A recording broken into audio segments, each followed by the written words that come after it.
If you've had your eye on a shiny new console, this might be the best time to pull the trigger on it. We're going to get into some upcoming price changes, both good and bad.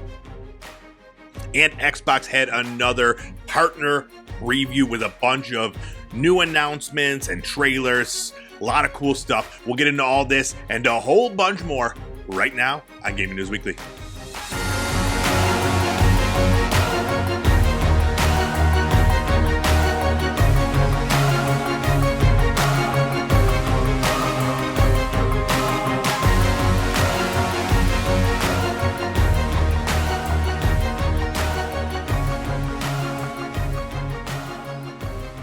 What's up, everybody? It's time for another episode of Gaming News Weekly, the best weekly video game news show out there. Every single week, we're bringing you all the biggest news from the video game industry.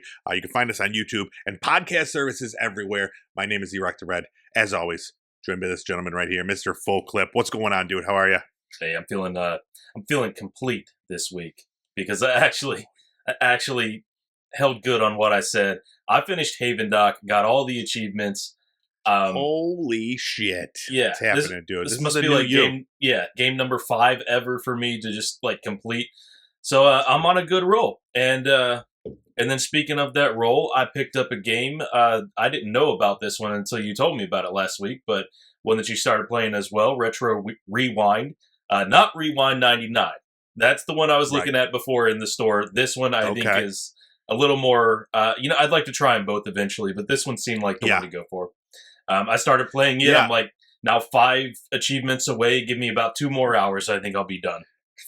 Yeah, dude. I was looking at your your activity on Steam, and I was like, he's putting in the work, dude. It's like a literal full-time job at the VHS store, man. You were you did it. I couldn't believe how quickly you got all that stuff. Like, yeah. What are your thoughts on it? Okay, so it at this point in the game, and this is 16 hours in, I do find things a little repetitive. I am just just slowly unlocking new genres, which is just a new color in the rainbow of tapes I have to rewind and stock back on the shelves. But I am to the point where I just keep unlocking like little by little the new areas of the store to expand. And that just means I got to go over there and move the tapes further back. I did just get to arcade machines, so I'm hoping those are a good money maker. I'll start putting some of those out there. Oh, that's cool. And then after that, I'm just kind of like in the end game strategy right now. It's not a game that's going to take forever as early on as it is. I did see the update plans going forward and what they plan to add to the game, so I don't know if more achievements will come when that happens. But this is one I think I'm just going to cap off for now, leave it installed. 6 months later, I'm going to go back to it, just like right after this. I'm probably going back to Schedule 1 and seeing, all the new stuff that's been added there.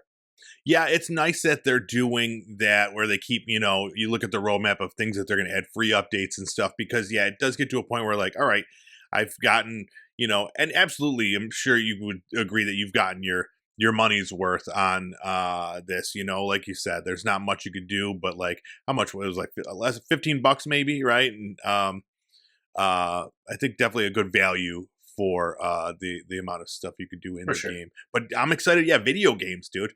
They're gonna that's video games is listed in the roadmap, so that'll be fun when you can start renting those out. That seems really cool. I'm interested. Like it's I guess the era of games that it's going to be. This is potentially mid '90s, so we're going to see like Genesis, Super Nintendo, and then we're going to have like different shelves labeled Super Nintendo. It's going to be interesting to see what like the randomly generated games are.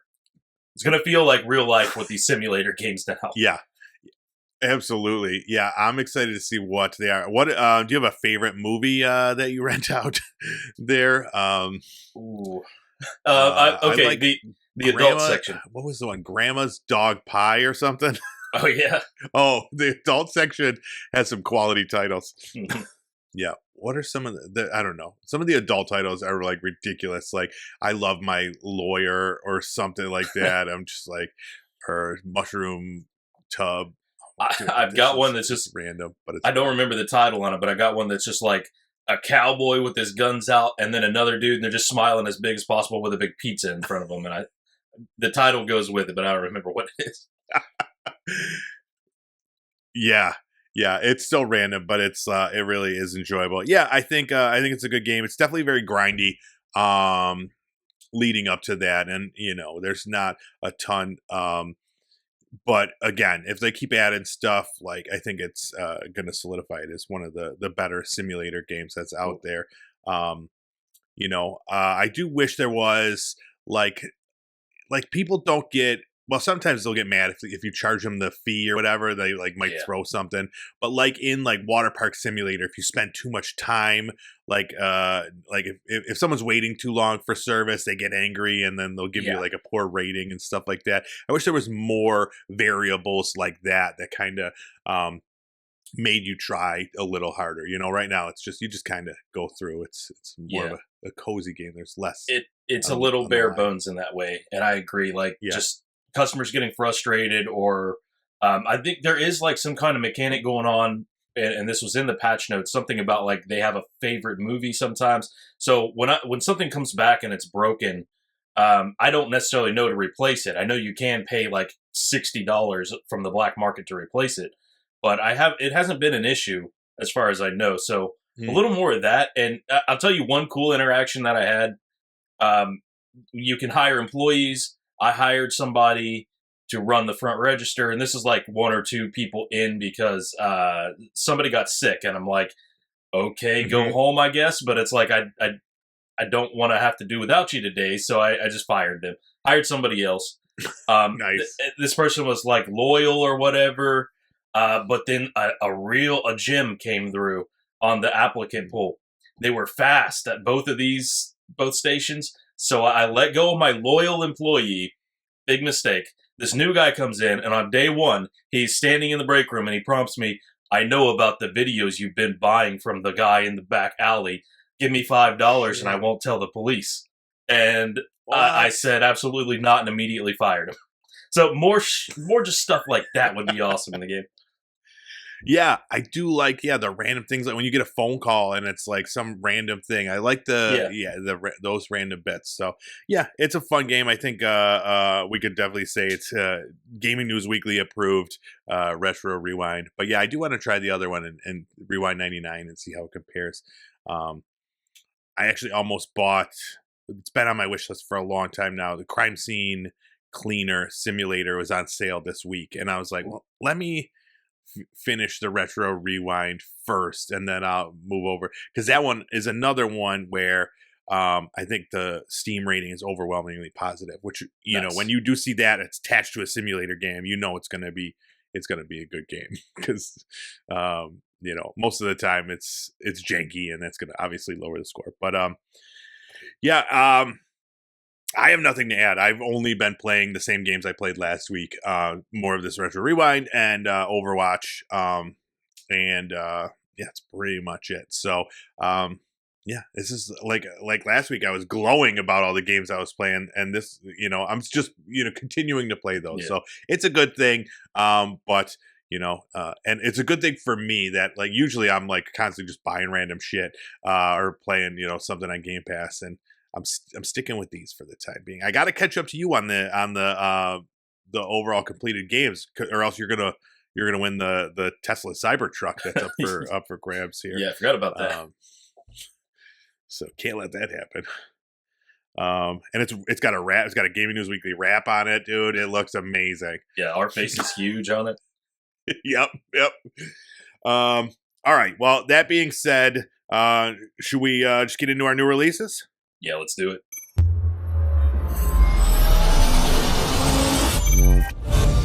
All right, first up, Screamer came out March 26th on PC, PS5, and Xbox S and X.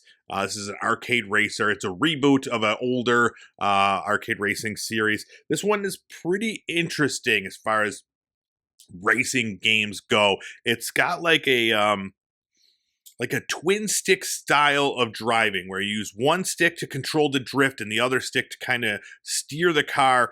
It looks like, I don't know. I was watching gameplay of it, and it looks like very difficult to like wrap my head around. There's like things you got to match up, and then it has like this fighting game style of like a power up system where like you have to, like, you build up this this meter, and then you could either like use it for boost or for combat, in order to, go through the race. Yeah. There are 5 different race teams. It's like, hang on, I wrote it down: soldiers, scientists, criminals, superstars, and magnates. And all of them have different abilities and car types and stuff like that. And then to wrap it all up, it's all in this like 90s neon, like anime, like style, like aesthetic. So it looks really interesting and really cool. It's a full price game. I think it's like $60 right now. You're our racing guy here. What are your thoughts on this one? Well, the trailer that I watched for this game was like the developers talking about pretty much everything in the game, the different systems, the way they work. And I was watching a little bit about the driving mechanics, and pretty much as you described, it seems kind of easy to approach, but very hard to master. And that's what the developer was saying. Like you have to, Yeah. you have to initiate the drift. You have to think of your car as like the line that it's traveling in, and then you have to be able to exit that as well. So it seems like it's going to be very kind of technical, and I don't know what that entails when you have to fight other cars in the middle of it. That little bit, it was giving me a lot of vibes from like Rogue Shift that I was playing on PlayStation 5 just a little bit ago. Car combat and racing at the same time. It seems like it'd be a very interesting game to play, but man, if I got in there and the controls just didn't feel like I can do what I want with the car, that's already a problem in a lot of car games. I'd probably be a little disappointed. Yeah, I agree with that. Like, it looks like on paper, on video, it looks awesome. You and I are both like, we constantly talk about how we're suckers for a good like arcade racer. There's combat involved, even better. And this has that, but it looks like it would definitely take a bit to figure out the intricacies of the whole thing. It does have online multiplayer. It's got split screen multiplayer, so it's got everything. So and it's doing good. It's 79 on OpenCritic, so that's a great score for a racing reboot that came out of nowhere. So it went on my wish list. I will, hopefully maybe there'll be a good sale sometime down the line, or even if there's like a demo or a trial thing on PlayStation, and I could test it out and see if it's fun, because it looks fun, but it also looks hard as fuck. Yeah, I think that's exactly what it needs. I mean, any game, harder mechanics are going to make it harder to master. But yeah, I just want to know, does it feel satisfying to race and play the game, take the corners like they show? Absolutely. All right, and then next up, Mega Man Star Force Legacy Collection came out March 27th on all the things. This is 7 games, it's a collection of 7 games. I think they're from the Nintendo DS. I'm not entirely certain much about this, but basically it's like a Mega Man RPG with like kind of like a strategy game, kind of like a card thing. I don't really know what I'm looking at, dude. I watched this trailer 3 times trying to figure out what the heck this game was, and there's lanes and things coming at you, and it's really old school like graphics. I don't know. I don't know what this is. If you've played this before, let us know what the hell it is, because I have nothing to add. Mega Man Star Force Legacy. What do you think? Anything to add? The most interesting part about this, I don't really go for Mega Man or the Legacy collections of things, is that this is still coming out on the PS4, and I think the older Xboxes too, and that just seems crazy. Yeah. I've had the PS4 packed away for a long time. I was surprised. I was very surprised when I saw that. So, very cool. Glad they're still getting stuff, even though it's some weird Mega Man collection. I like the Mega Man games, the 2D, like, Metroidvania style Mega Man games where you get cool new powers and stuff. Never heard of this. Never played it. But it does have like kind of like a card aesthetic. So who knows? Maybe I'd like it. Let me know what the hell it is. And that is it for our new releases from this past week. And we've got a lot of news to talk about. So let's get right into our news of the week.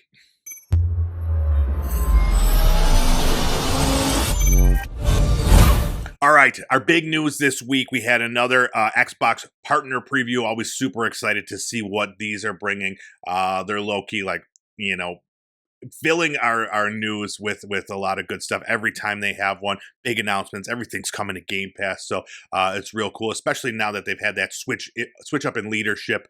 This is the first one of these since that happened, so I was really excited to see what they had to offer. And I'm just going to run through all the announcements pretty quickly. There was about 20 announcements, some bigger than others. If there's anything you want to talk about, just just yell at me. So one of the first like premieres that we had was a game called Hunter: The Reckoning, which is a remake of a previous game. It's like a vampire game. That one actually looked pretty cool. It's done by the people that are doing that made the new RoboCop's game. So I think they have my attention. That RoboCop game was awesome. And this game, it looked. I was like, okay, it's definitely like a double A game. And then I saw who it was from. I was like, all right, this could be good. This could be good. So Hunter: The Reckoning, Death Wish. It's got a colon. It's got a dash. It's got it all. That's sometime in 2027.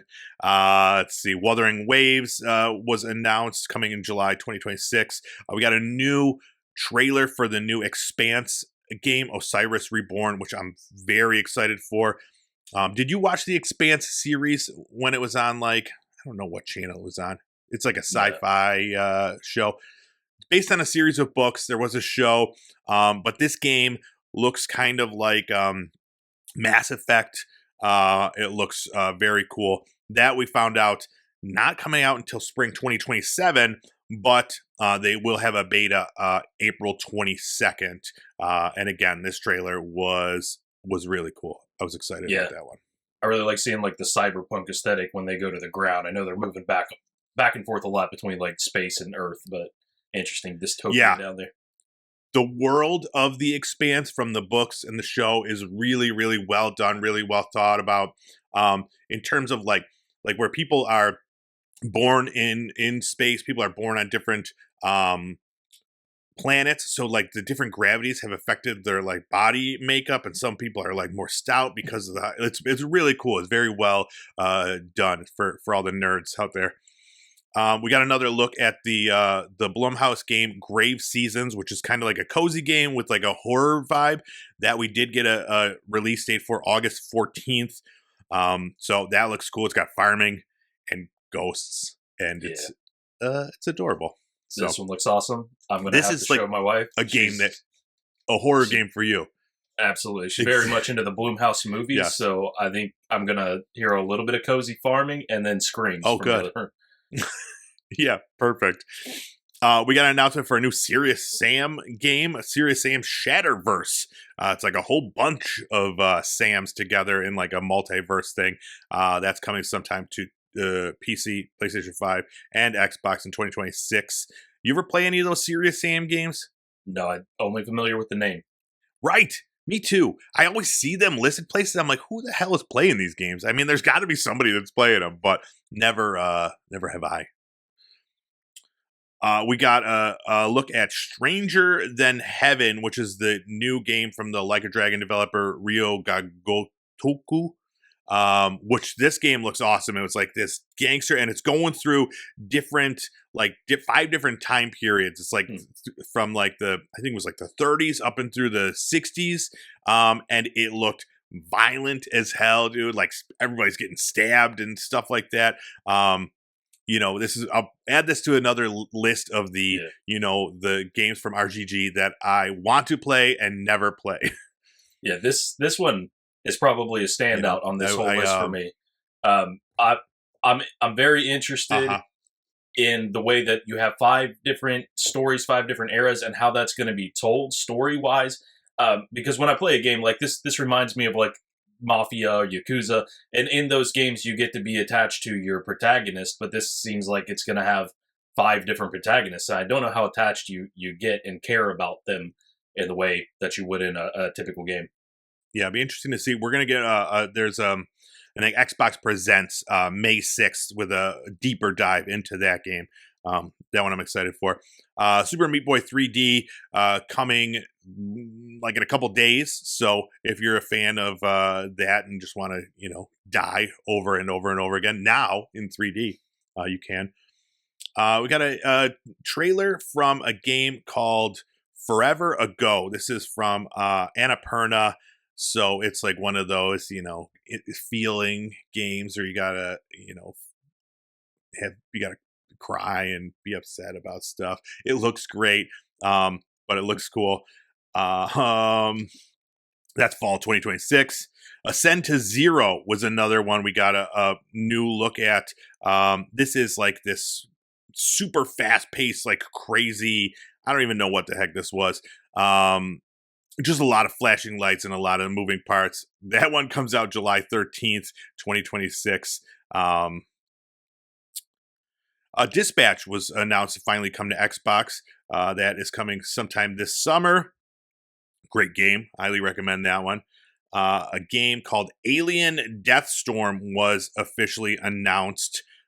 This is from developer Rebellion, and it looks fine. This one was like, I was like, all right, maybe, I don't know. They're not adding anything to the Alien, world or whatever. I mean, it's not based in the Alien franchise, but, it's about aliens, and it looked all right, Yeah. What else? There was a multiplayer party game called Frog Squad coming in June to Xbox. Looked fun, I guess. I don't know. All these games look the same though. This one's frog people though. Yeah, a little bit of friend swap. Yeah.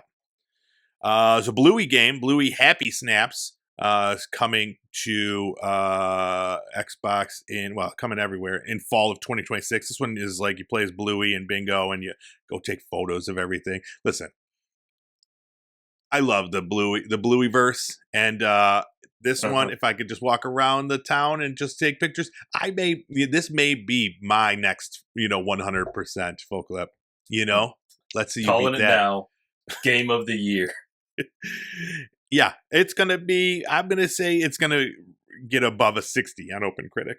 Calling it now. Stalker 2 DLC was announced summer 2026 for Cost of Hope is the name of the DLC. It's the first major expansion for this game. I never played this at all. Did you ever play the Stalker games? Nah. No. Yep. It looks more Stalker. What else? Musa, Dirty Fate. It's a third-person sword game with a very weird name. I don't know, it's like Moose. What am I think about moose? Meat mooses. What's a plural for moose? Moose? Is moose the plural of moose? Or is mooses? That doesn't sound right. I think it's meese, as I learned from as told by Ginger. Yes, true. That's coming in 2027. That's in like a Korean sword fighting game. The Eternal Life of Goldman got a new trailer. Which this is one of the games I'm most looking forward to. I played the demo during the last Steam Next Fest, and it is a fantastic 2D side-scrolling platformer with a really, really cool mechanic in there with this old dude and his cane. That one does have a demo now out on consoles that you could try, and that's coming sometime this 2026.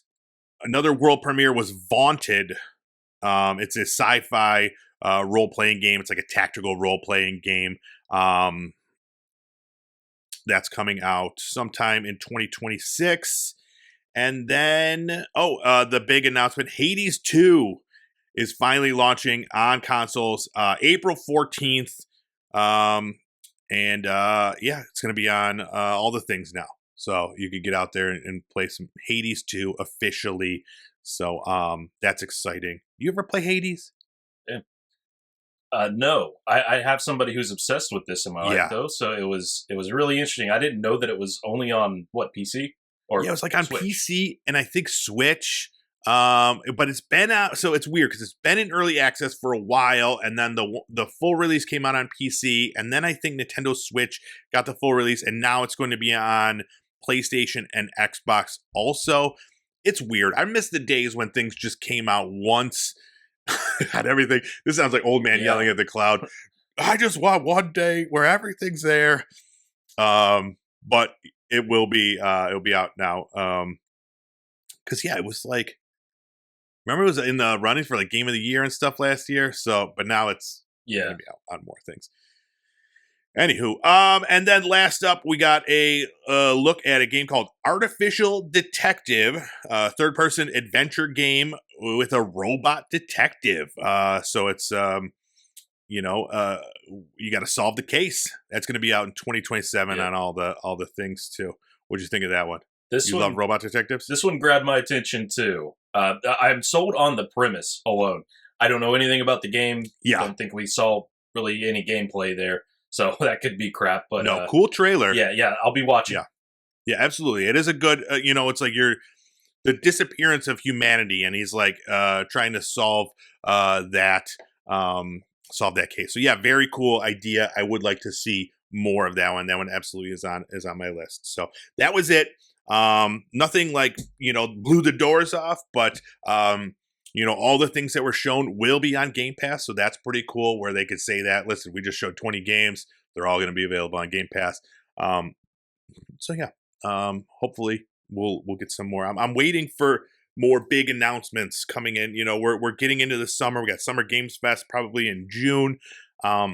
So we got to fill out the rest of the year. There's nothing I'm really looking forward to this year other than like GTA, So, yeah, if that's still going to happen, Wolverine, with a big asterisk. Absolutely, yeah. So, I'm hoping for some more big names coming out. All right, let's move on. I have a question. Okay, do you want to do the good news or the bad news? This is choose your own adventure here. Full clip. Let's get over the bad news. All right, let's do the bad news first. I have another question for you. Do you remember, now think back, when the price of consoles used to go down after a few years? Do you remember those days? I do remember. Oh, that was nice. It's like 4 years later. It's like if I want to wait, I'll wait. Maybe the PlayStation 4 will go down a couple $100, and then I'll pick that up. That was how it used to be. Now with the PlayStation 5, 6 years later, the price is going up, which is crazy, and not just a little bit. It's going up $100 goddamn dollars, dude, for a 6-year-old system. And it is due. I mean, we know the reason. It's the whole AI boom. It's really making it difficult to get the storage and memory, and a lot of just PC components to really keep them at a reasonable price. And we're going to be feeling the effects of this for a long time. But yeah, the digital edition without the hard drive went from $500 to $600. The base PS5 with the drive is going from $550 to $650, and the PS5 Pro is going up from $750 to $900 fucking dollars, dude, for a PlayStation 5. Give me your thoughts on this whole debacle. On one hand, I feel completely vindicated. I didn't think it was going to be AI boom and parts, but I knew GTA 6 coming and being console exclusive meant everybody was going to be going out and grabbing these things. So who knows what the secondhand market's going to look like a month before the launch of that game, or a month into it, or 5 months after. Yeah. It's going to be a little bit of a mess, I'm afraid. $900. If we're talking about like the PS6 coming out in a few years, just forget about it. If you can't get this together right now with these prices on this console generation, nobody's going to be paying, whatever it costs for a PS6. $1,200? I don't think so. Yeah, dude. It's insane. It's insane. Like, I mean, and like we were talking about it, like, a while ago with the tariffs, they're raising prices, which they did. a small amount, and now again they're raising prices again for a different reason. But yeah, man, it's something needs to to change for us to continue to go in the right direction with any technological advances that aren't AI. So we need this boom to bust, and so we could move on. But the way things are going, I don't know. I don't know if there's an end in sight for for this. So until someone creates an alternative to the way we're currently doing it with memory, make it some sort of a cool crystal. Yeah. That's how it always is in the movies. There's always some cool crystal that can do everything. Sure. Yeah. I don't know. It's kind of reminiscent of what happened in the 90s, right? Like they had a chip shortage, a RAM shortage or something for the cartridges. So they had like just a big slump in the gaming industry. And now we're not talking about the games, but the actual consoles to play them on. And I wonder if we're going to see a repeat. Like, how bad does this actually get? Yeah. Yeah, I'm just praying that my PlayStation doesn't break. That's where I'm at now. Like, because I'm like, I can't afford another one. This is, it's, I don't know, we'll see. But yeah, hopefully it's something changes, and yeah, we'll get back to PlayStation 6 and being able to continue in that direction. All right, let's keep going with the bad news. Epic Games has laid off over 1,000 employees. Let me read part of the statement from Tim Sweeney of Epic Games. It says, today we're laying off over 1,000 Epic employees. I'm sorry we're here again. The downturn in Fortnite engagement that started in 2025 means we're spending significantly more than we're making, and we have to make major cuts to keep the company funded. This layoff, together with over $500 million of identified cost savings in contracting, marketing, and closing some open roles, puts us in a more stable place. Some of the challenges we're facing are industry-wide challenges: slower growth, weaker spending, and tougher cost economics, current consoles selling less than last generations, and games competing for time against other increasingly engaging forms of entertainment. And some of our challenges are unique to Epic. Despite Fortnite remaining one of the most successful games in the world, we've had challenges delivering consistent Fortnite magic with every season. We're only in the early stages of returning to mobile and optimizing Fortnite for the world's billions of smartphones. And in being the industry's vanguard, we have taken a lot of bullets in a battle which is only in the early days of paying off for ourselves and all developers. And then, since it's a thing now, I should note that the layoffs aren't related to AI. To the extent it improves productivity, we want to have as many awesome developers developing great content and tech as we can.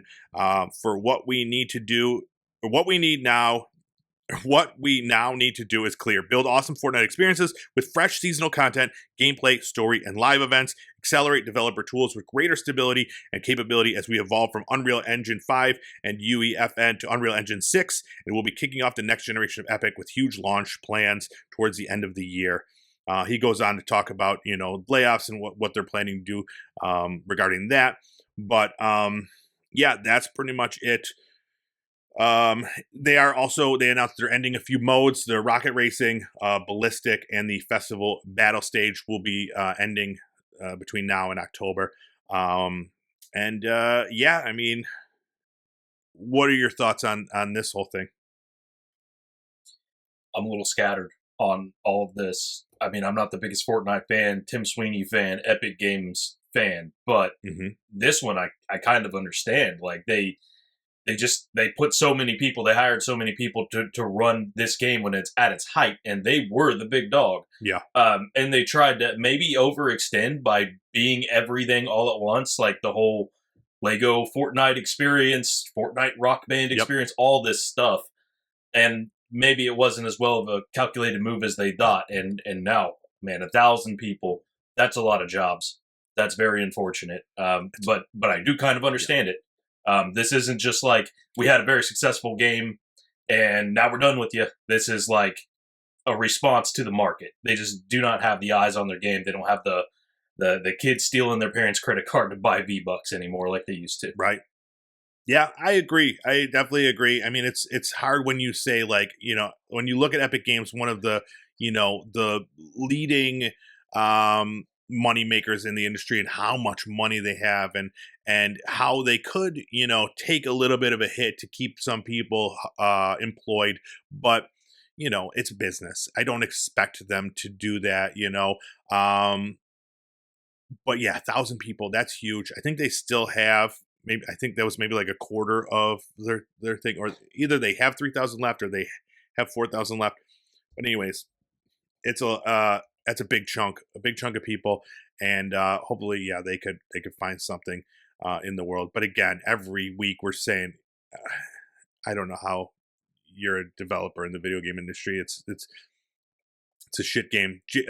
Yeah, Jason Schreier at Bloomberg put out an article last week talking about like it's the worst, basically saying it's the worst job right now, being a video game developer, and just like having to deal with this shit constantly. So, yeah, it's yeah. tough. I scrolled by a headline. I didn't read into the story as it didn't seem that interesting, but it was like there's a video game composer who worked on some high profile games, and he said over the last couple of years he's put in like 60 applications and not heard anything back. So I think just whatever the job is in the industry right now seems pretty awful. Yeah, yeah. Um, yeah, and then I'm reading today about like this guy who from Epic who had brain cancer, and like his wife put out like a thing on Twitter saying that when he got laid off, they lost his life insurance and stuff like that, and she's like, begging for help with that. It's crazy. Um, it's again a lot more bad press for Epic. Epic has been really on the for years now.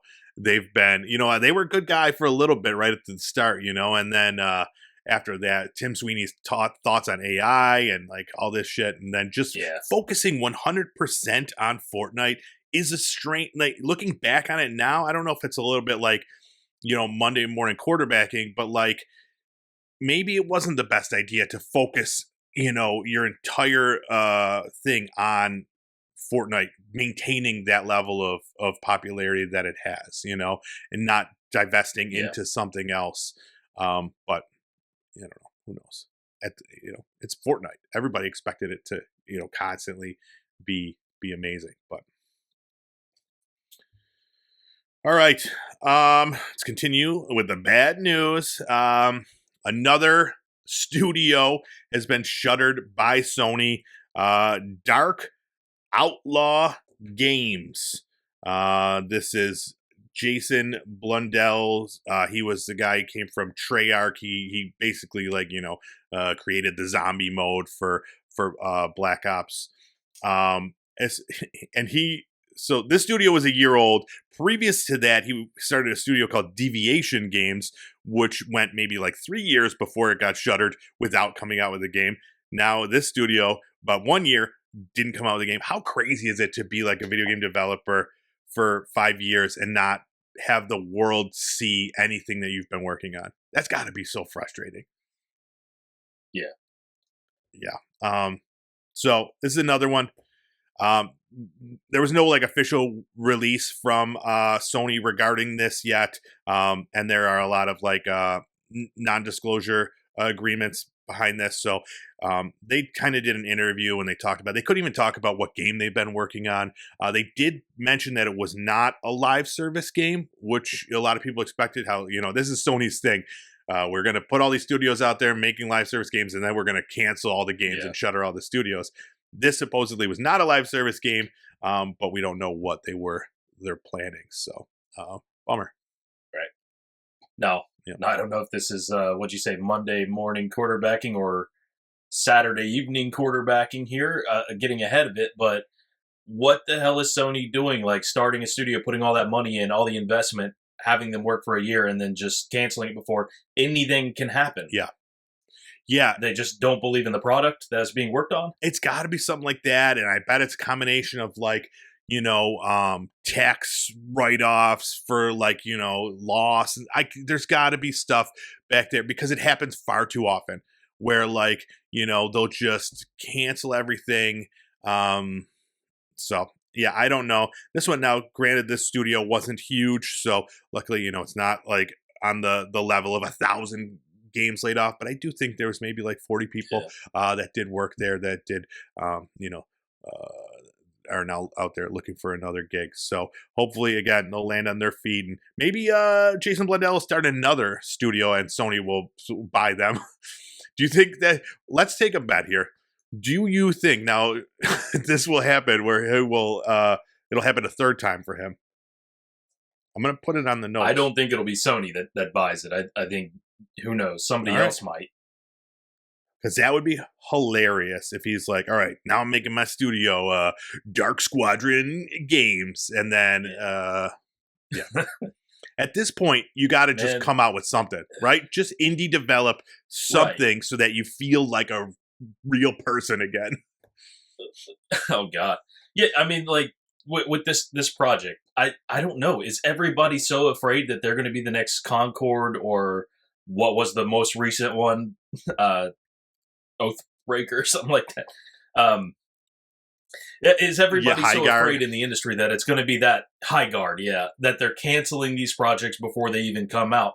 I don't know if they realize it, but like, look at the success of Fortnite and where it began, what it was, a completely different game that most people, all the 10-year-olds, never would have touched in its beginning state. And it's only because it started catching on and because they had just a formula that worked out. I mean, you got to roll the dice to get the winning numbers. Absolutely. Yeah.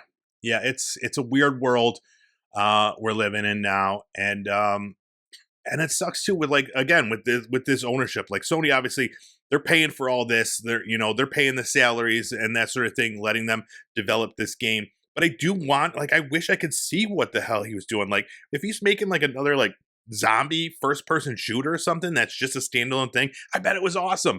Like, and I wish like that they could take the assets they have and just kind of move it to the indie world and try to put something out that they have, but obviously it's not going to happen because Sony owns all that stuff. And again, it's probably some write-off, blah, blah, blah. But yeah, man, I really wish that like we could see the fruits of their labor and see what they do. But yeah, hopefully, again, we'll see if they put it out in another studio and go from there. All right. Now we're to the good news portion of the show, and it's just one thing, but it's pretty cool. So Nintendo, the games are going to be slightly cheaper going forward. So now, future digitally released first-party Nintendo Switch games will be less than the physical versions of them by like $10, it seems. They said beginning in May 2026 and starting with pre-orders for Yoshi and the Mysterious Book, new Nintendo published digital title exclusives to Nintendo Switch 2 will have an MSRP that is different from physical versions. Nintendo games offer the same experience whether in packaged or digital format, and this change simply reflects the different costs associated with producing and distributing each format and offers players more choice in how they can buy and play Nintendo games. As always, retail partners set their own prices for physical and digital games, and pricing for each title may vary. So, yeah, so with Yoshi, it's going to be $59.99 for the digital one and $69.99 for the physical one. Which is cool. It's something that I've always thought should be done everywhere across the board. Like, you're not paying the extra cost to, print the disc, get the plastic for the cartridge or the box and distribute it with the shipping and stuff like that. Why are we still paying the same price to have it digitally? So this is cool. And again, for first-party Nintendo games to have any reduction in price at all is like the most insane thing ever. Right. Because those things do not change in price ever. So, yeah, Nintendo and pro consumer don't generally go together very well. But in this case, the stars aligned. True. They did something good for once. Yeah, I think people have been asking the question, like, why hasn't this been a thing since, like, the Xbox 360 era when digital downloads really, really started kicking in. Exactly. Now it's a catch-22 with this specifically. I would say more Nintendo games, because a lot of times people do want that physical copy so that they could sell it down the line. The resale of Nintendo first-party games is always super high because the cost of them never goes down. So people want that physical game, so at some point down the line they could sell it for 40-50 bucks, which is great, you know. So it's really just a matter of preference thing. If you're someone that does not, sell games, and you don't need that shelf porn, save $10. Especially if you have like a big memory card and stuff, you could have stuff on there. Or just the ease of getting it. It comes out that day, bam, you're getting it. You're getting it $10 cheaper too. Like I know, like I was looking for Pokopia for my son, and he likes to have the carts, it's something, it's physical. He's 8, he likes to have it. So I went to a bunch of stores, dude, to try to get that, because it was sold out on Amazon, it was sold out at GameStop, it was sold out at Target, and I finally found one, which is crazy to me that I'm going to different stores looking for a Nintendo Switch game in 2026, so we'll see what this does. Hopefully, the other Xbox and PlayStation could follow suit, but they differ in that their games go on sale much more regularly and at a higher difference. So if you could wait a couple weeks, you could usually get a PlayStation game on sale for 20% off, whereas Nintendo never happens. So, but yeah, that's our one little piece of good news in this week's depressing Gaming News Weekly. What else? Anything else? No, I think that's about it. All right. Well, this was fun. Thank you for checking out this episode of Gaming News Weekly. Make sure you go to YouTube. Pop Culture Playground is the name of the channel. You could check out the video version of the show there. Or if you want the audio version, anywhere podcasts are found, type in GNW into whichever podcast provider you use, and you'll get Gaming News Weekly. Make sure you subscribe. That way you'll have it ready on the go. And you stay up to date on all the biggest happenings, all the shitty news in the video game industry. Next week, it's going to be better. Next week, it's going to be all sunshine and roses because I said so, right? I'm calling it. I think we just definitely no layoffs. No, nobody's closing. No layoffs. Studios. Yep. You got the G&W guarantee. Yeah, no game delays. We're probably GTA is gonna get shadow dropped next week. GTA 6 is gonna it's gonna release early. Yep. So yeah, it's gonna be all good things, and maybe next week I'll have played a game to talk about. I feel like that also brought down the whole thing. We got to talk about that simulator game, which was fun. But yeah. All right. Well, thank you so much. We will see you next week with more video game news.